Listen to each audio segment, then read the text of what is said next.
Bonjour à tous. Aujourd'hui, nous allons nous pencher sur l'alchimie commune. On l'appelle aussi l'herbe des dames, manteau de Notre-Dame, alchimie vulgaire, porte rosée, pied de lion ou encore plante des alchimistes. Elle est souvent considérée comme une plante protectrice et comme un remède sacré pour les femmes, d'où ce surnom d'herbe des dames. Elle est utilisée depuis l'Antiquité pour ses vertus thérapeutiques, notamment pour réguler le cycle menstruel chez les femmes. C'est aux alchimistes qu'elle doit son nom latin d'alchimia, car elle était l'un des ingrédients essentiels à l'élaboration de l'élixir de longue vie et de la panacée universelle, ainsi que pour la transmutation des métaux vils en métaux précieux. Bien qu'entièrement comestible, l'alchimie est peu utilisée en cuisine car elle est plutôt astringente et amère. L'alchémille, Alchemilla vulgaris, appartient à la famille des rosacées. Il en existe une soixantaine d'espèces en France et environ 250 espèces répertoriées dans le monde. Elle est originaire d'Europe, mais on la trouve aujourd'hui dans de nombreuses régions tempérées de l'hémisphère nord. Elle préfère les environnements humides et ombragés, comme les prairies humides, les bords de chemin, les zones boisées et les terrains vagues. En France, on la trouve plutôt en montagne. C'est une plante herbacée vivace qui mesure de 30 à 40 cm de hauteur. Elle pousse en touffe d'environ 50 cm de diamètre. Ses tiges sont dressées, duveteuses et légèrement ramifiées. Elles sont de couleur vert grisâtre. Elles mesurent de 20 à 30 cm de hauteur. Ses feuilles ressemblent un peu à celles de la mauve sylvestre. Elles sont en forme d'éventail, finement plissées. Elles sont larges, rondes, palmées. Elles ont entre 7 et 11 lobes dentelés et velus sur leurs bords et leurs nervures. Elles sont d'un vert grisâtre et ont une texture veloutée. Elles ont la particularité de capturer la rosée du matin qui forment de petites gouttes d'eau visibles à la surface de leurs plis. Ces fleurs sont minuscules, discrètes, inodores, jaunes à vert pâle et sans pétales. Elles sont réunies en inflorescences denses et la floraison a lieu en été entre juin et août. L'alchimie a la particularité de pouvoir donner des graines sans fécondation, c'est ce qu'on appelle l'apomixie. Ses racines prennent la forme d'un rhizome fibreux, légèrement ligneux et épais, ce qui lui permet de se fixer solidement dans le sol.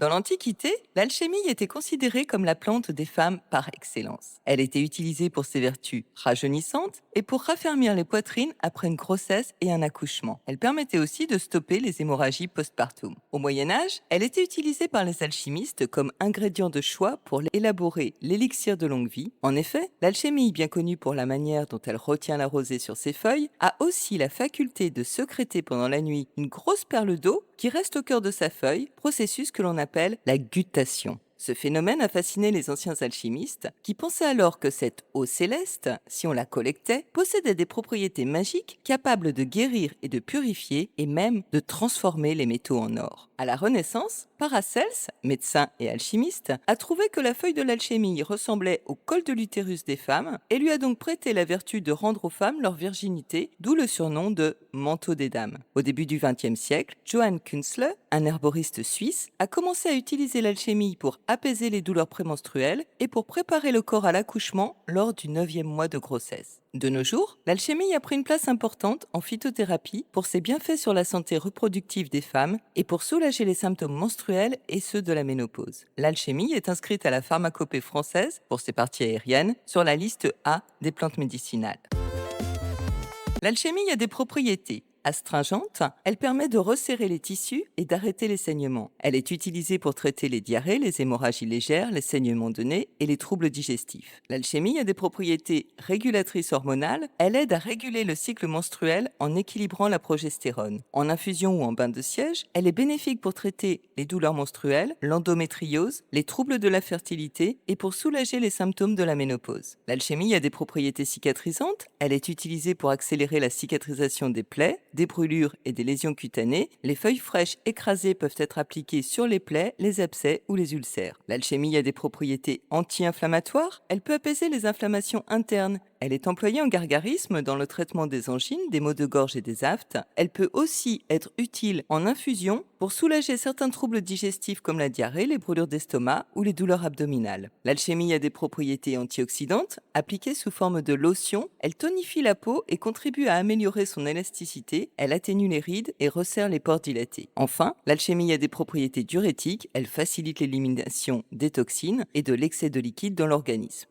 Alors quelques précautions, l'alchimie ne doit pas être consommée en cas de prise de contraceptifs oraux car elle exerce une action similaire à celle de la progestérone. Elle est aussi totalement déconseillée pendant la grossesse en raison de son potentiel effet sur les hormones et de son impact sur l'utérus. Elle peut également interférer avec certains médicaments et il est donc recommandé de la prendre à distance de la prise de médicaments pour éviter toute interaction indésirable. Les tanins qu'elle contient peuvent aussi bloquer l'absorption des nutriments et il vaut donc mieux la consommer à distance des repas.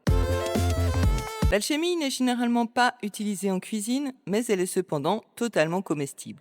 Elle peut servir d'herbe aromatique pour envelopper les fromages, ou bien se déguster dans des salades finement coupées ou dans des boissons, où elle apportera une légère saveur astringente, rappelant un petit peu le chou rave. Les jeunes feuilles, bien tendres, sont meilleures et on peut aussi les préparer en pesto. Jadis, dans le Dauphiné, on mangeait ces feuilles cuites en potage ou bien comme des épinards. Ces fleurs peuvent être utilisées comme garniture pour décorer des plats et on peut aussi confectionner un vin avec les fleurs et les feuilles d'alchimille. En infusion, bien sûr, l'alchimille est très populaire pour ses bienfaits médicinaux. Les feuilles et les fleurs de l'alchimie se récoltent au début de la floraison, vers le mois de juin, quand les feuilles sont encore bien vertes. C'est à ce moment-là que les principes actifs sont les plus concentrés. Les racines, elles, peuvent être récoltées en automne, après la floraison, mais elles sont moins couramment utilisées. Au jardin, l'alchimie commune est très ornementale. C'est une plante rustique et peu exigeante, capable de s'adapter à tout type de sol. On l'utilise essentiellement comme plante couvre-sol du fait de sa croissance rapide ou pour rehausser un massif. Elle est parfois utilisée aussi pour protéger les sols contre l'érosion grâce à ses racines profondes. En cosmétique, on utilise l'alchimie pour ses propriétés astringentes et antioxydantes. Elle convient particulièrement bien aux peaux sensibles et matures. En application locale de l'infusion, elle peut aider à soulager l'eczéma, le psoriasis et l'acné. De plus, elle stimule la production de collagène et contribue à réduire l'apparence des rides, de la cellulite et des vergetures en améliorant ainsi nettement la texture de la peau. On peut aussi l'utiliser en tant que tonique capillaire. Une infusion d'alchimie utilisée en rinçage après le shampoing renforce les cheveux et leur apporte éclat et vitalité. Chez les Vikings, l'alchimie était une plante sacrée. Elle est associée à la déesse Freya, déesse de la terre et de la fertilité dans la mythologie nordique. Les gouttes d'eau sur ses feuilles symbolisent les larmes qu'elle verse en raison de l'absence fréquente de son mari Odin.